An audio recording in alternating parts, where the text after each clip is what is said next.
because it is the draconian legislation the Parliament has seen during the last 6 decades of independence. Sir, it is totally anti-democratic, anti-federal, and it is the authoritarianism of the Union Government of India, the centralization of power. So the ulterior motive, the mala-fide intention behind is just to curb and distract the proper functioning of a democratically elected government of Delhi. That is the sole political ulterior motive behind this bill. There is nothing merit in this bill. That is why I am strongly opposing this bill. So what is meant by democracy?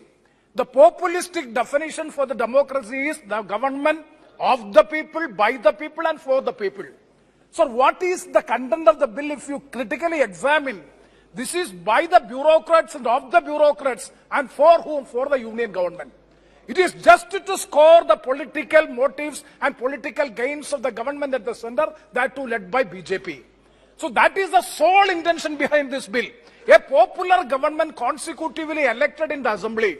So not only in the assembly election, the local body election also, they have proved their mettle. Who is, the people are with the government, the Delhi government.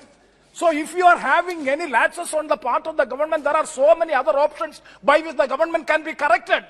This is not the way by which a government has to be dealt with, a state government has to be dealt with. That is bringing a legislation without amending the constitution. Basic features of the constitution is being taken away, being violated without any justifiable means, without any justifiable reason. And see, sir, how the way in which it is being brought in, it is through the ordinance promulgation. Sir, Article 1, 2, 3 is very clear and specific. Most of the members have already specifically stated in the House, only during the extraordinary, exceptional circumstances by which an ordinance can be promulgated by 1, 2, 3 of the Constitution.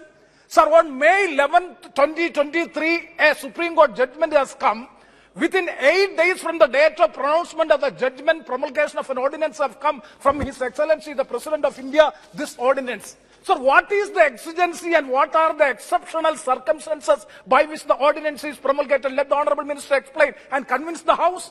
Sir, coming to the federalism, the principles of federalism, in Kesavananda Bharati, since from the Kesavananda Bharati's case, the basic federal character of the Constitution is the foundation of the Constitution. That is being disturbed, so it is unconstitutional, violation of all the basic principles of the Constitution. Sir, coming to the certain provisions of the bill, which has already been stated by Supriya Suleji and Shashi Tharoorji. Sir, regarding 45C, see, kindly examine the rule-making power is exclusively with the central government.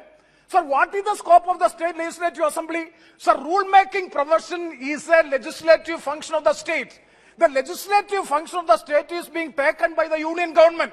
Only the union government is having the authority to promulgate rules or pronounce rules or make rules. Then for what the state government? The legislative functions of the state government is being taken away by 45C. Sir, by 45F, we have seen that 3-member committee which has already been stated so repeatedly said, bureaucracy versus democracy. Bureaucracy overrides the democracy. Is it the policy of the BJP? Is it cooperative federalism being pronounced by Honorable Prime Minister always in his speeches? Sir, coming to the, I am not taking all this 45H.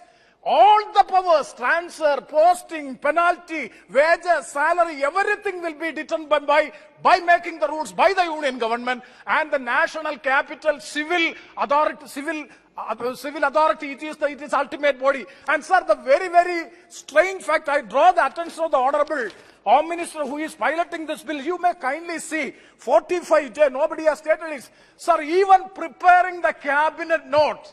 So you dissolve the government. Why a state government is required, a political executive is required?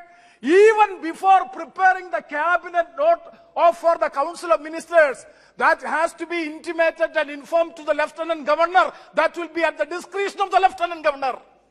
What is the collective responsibility of the elected government in a state? Why should it be? Preparation of the cabinet note, transfer, posting, everything being dealt by the Lieutenant Governor means there is no need of an elected government in the state of Delhi. You please dissolve that government and have the administration from the center. That is the best way by which you can rule the country and rule the state of Delhi. So, sir, my point is, but there are so many other means by which the government of India can intervene. And Manipur, I am not going to any political issues. This is absolutely a draconian legislation, ultraviolates the constitution. The basic democratic federal principles are being taken away by this legislation. So, sir, I strongly oppose the legislation, the bill, as well as the ordinance, which is lacking bona fides. With these words, I conclude. Thank you very much. Sir.